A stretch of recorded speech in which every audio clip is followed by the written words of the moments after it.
don't mind asking? No, it's okay. Now, how has your game adjusted as you've gotten older? Well, basically, I'm 48 now, okay, and I have been doing jiu-jitsu since 2 years old. So whenever somebody says, "Oh, I have an injury," I say, "Which one? I don't have it." So I have an injury everywhere. So basically, you have to start understand your body is not the same way it used to be, and of course, if you push it too much, it's like an old car. If you push too much, you're gonna regret it the very next day. So people are asking me like, "Hey, you know, how are you training for martial world?" And I said, "Well, I train as much as I could.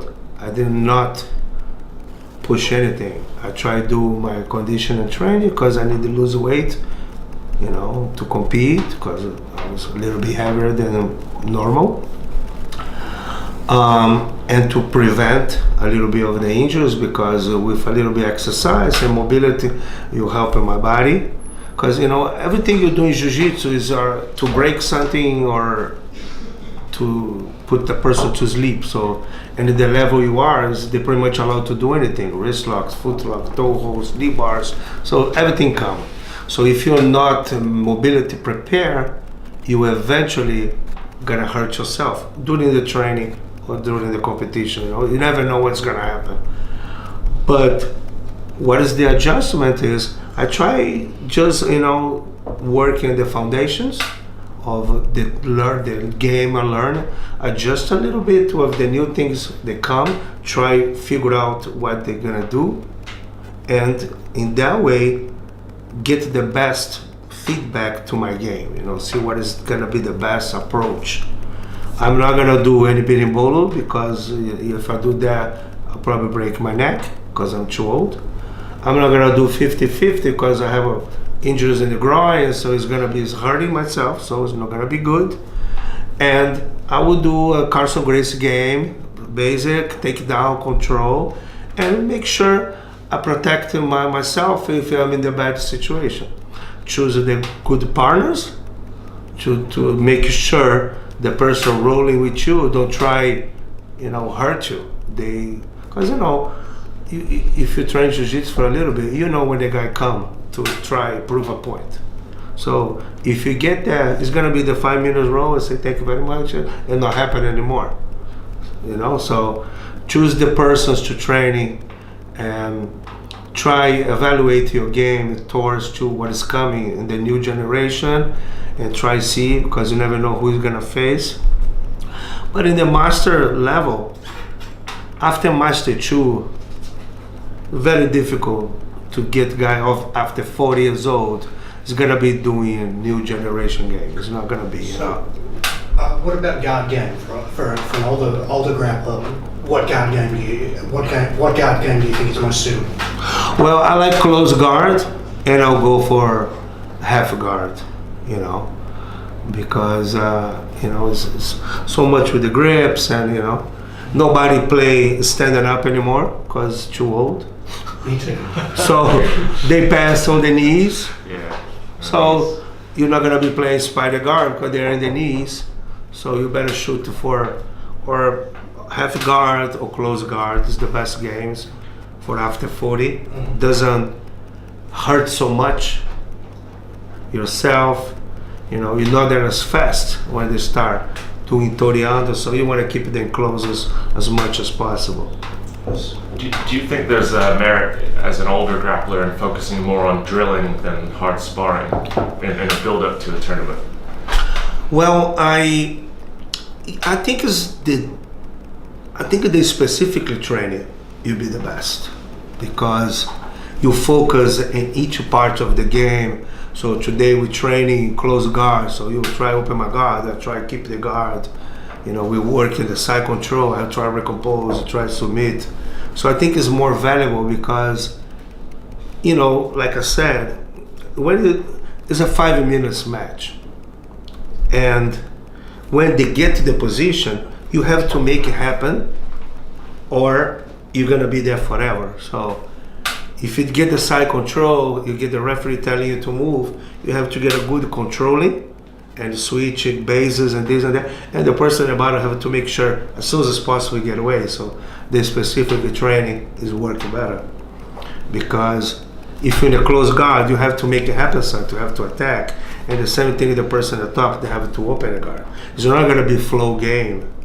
Whoever scored the first point or the whatever first advantage, with the new mentality, they want to stay there and win by that. My mentality is go for the submission.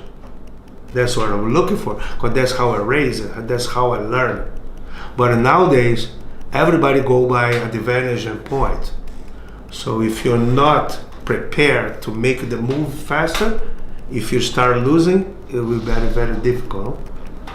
Do you think the tournament format like EBI, for example, with a submission-only rule set is a better format than the IBJJF set, where people are winning and losing on penalties and advantages? What I think about the submission, well, is rarely somebody submits somebody. So some tournaments they give a victory for whoever intent more submission, but how much you can evaluate on there, you know what I mean? So how he almost submits, so I mean, like, it's difficult. So they give a victory for the guy. So I think some tournaments they give a victory. They have this thing now in America they call fight pro win or fight to win, which you want to almost grab his neck and then I win because that. So it's kind of weird. I think the submission should be until somebody tap, but how you gonna run a show like that? You never know when somebody got a tap, so you might spend the whole day. Like an example, my grandfather, my uncle, fought Helio Gracie fought Valdemar Santana, took 3 hours and 42 minutes. So imagine if you have a 5 match a day, you spend the whole day for somebody give up. So that's why I think the submission events is kind of difficult to evaluate unless you see somebody really try to do it. So, but mostly they kind of try a little bit, and then when they see they did a little bit, or maybe they could stand the time, because a lot of them they try to do the same time of the belt. So okay, so you get a blue belt, usually fight 5-6 minutes. They should put at least double the time, and the purple double the time, and the black at least 20 minutes. But they do very small time. I think it's expensive rent venues and to run a show. So, and especially when you do an event like that, there's not that many people competing. So it's the income of just coming for the tickets. So they have to do a fast show. It's very entertaining. It's a good promoter for whoever compete, but realistic, you barely see the submission coming. So.